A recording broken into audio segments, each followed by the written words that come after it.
Hello, I'm Dr. Warren Peters. I'm the medical director at the Center for Health Promotion here at Loma Linda University, and it is my pleasure and my privilege to be actually talking to you. You are the mother of the new future. This child that you carry is our heritage. This is where we go from here. So, the conversation that you and I are going to have right now is about how to bring health to you as the mother and also to your child. So, I'm a vascular surgeon that turned into preventive medicine after retirement.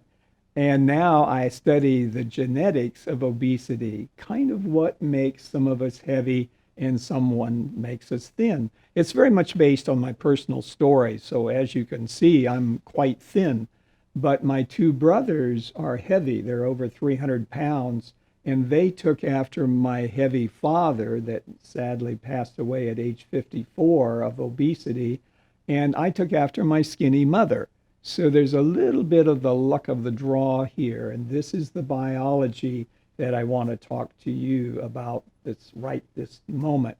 So right now, when if you're kind of an average American woman and you're pregnant and you're getting ready to have this child, more than likely you may be a little overweight. And if you happen to be Latin American, if you happen to be African American, if you happen to be American Indian American, there's a chance that you're more heavy and that your child will be more likely to be a heavy child. This is not to your advantage or to your child's advantage. So let's talk very candidly to you, the mother. Right now, you have a placenta that's communicating with your child here in your uterus. This is where you're exchanging your blood with the baby's blood, and your nutrition is affecting your child right now. So we want to think about what can you do to optimize the nutrition of your child and you, because every woman wants to lose a few pounds after the baby is born. Right now, weight loss is not our primary effort, but I want to teach you some very simple ideas that you can use right this minute. If I had something right this minute, if I could just like that wipe out two foods, it would be sodas and fruit juice. Now, you expected me to badmouth sodas. Everybody know they're high phosphate and there's sugar and they're all this kind of stuff. And if it says no sugar, well, then there's all sorts of bad chemicals there that you don't want to get near. But I bet you didn't expect fruit juice, did you? So fruit juice is sugar. It is pure sugar. When you drink that fruit juice, your blood sugar goes up like crazy. The insulin goes up as well to get rid of that sugar that's just flooding into your system and into your baby's system.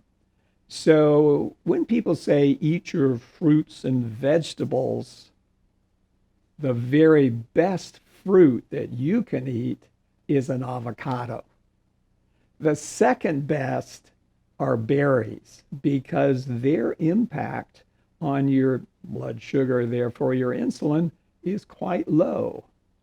And you say, well, I like banana smoothies. Well, banana smoothies are a little scary because if we lived where bananas grew a long time ago, during the season, during the summer, we would fatten up for the winter on bananas. That fructose, that fruit sugar goes straight into the liver, straight into the fat.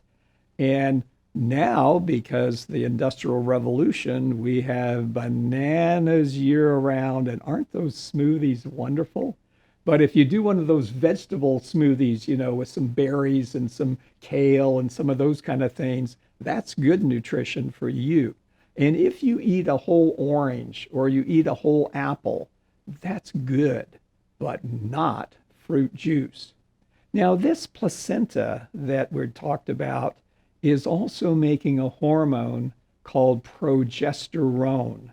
That was the one that every time you made a little egg and you ovulated, which this time ended in a pregnancy, that progesterone does two things that are just gigantically wonderful.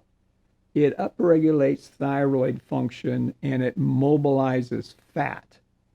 Now, the reason that that progesterone does that is that Mother Nature loves you, but really, really wants to get this kid born. And so you could stop eating right this minute, and that progesterone would mobilize all of your body fat to make sure that this child got enough nutrition. It's kind of a beautiful story. And so that progesterone also makes that skin so wonderful and the hair so wonderful. And your emotions, usually, not always, but usually your emotions are very resilient. You're anxiety proof, you're depression proof, you're trauma proof, because it's all about this new generation that you're bringing about. So, those are some of the concepts that we want to think about as we relate to what is the foods that are best for you. You remember your grandmother always told you to eat plenty of vegetables, and vegetables are so nutrient and rich and so on. But we want to be very cautious about foods that increase sugar and then insulin, because that insulin actually can do some harmful things to your child. We need some, but not too much. And when you actually have done your birth and you want to lose weight, we want to get 5 famous foods to drop precipitously. And here's our 5 famous foods: corn, wheat, rice, potatoes, and sugar.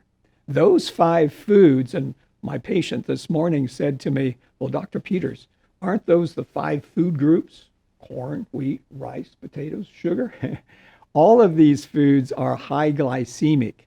They actually increase the insulin very high. Even a wonderful baked potato and a wonderful tortilla and a wonderful slice of bread, it just, boop, just shoots that sugar up like you can't believe. So as you're going along through your pregnancy, you might think about those 5 foods. So we need plenty of proteins. And if you're a vegetarian, you can eat tofu. And if you're not a vegetarian, you can have your chicken and your fish. Your fish is the very, very best. What's wrong with a good fish? And the red meats, you want to be a little cautious about them, particularly if they're not fed grass, because when the cow is industrialized, its omega-6s, which are very inflammatory, goes very high. A normal cow that's just eating grass, they're almost like a fish. So just kind of pay a little more money if you want to do red meats.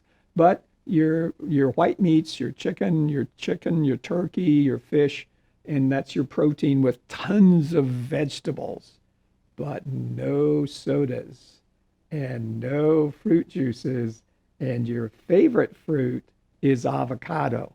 We're so wondered here in our area where we just have avocados year round, except for 2 months out of the year. And they're all organic and they're all wonderful for us. And don't they make wonderful guacamole? And so those are the things that you want to begin to bring together as you think about, how can I be the healthiest mother this earth has ever seen? Good luck with your efforts.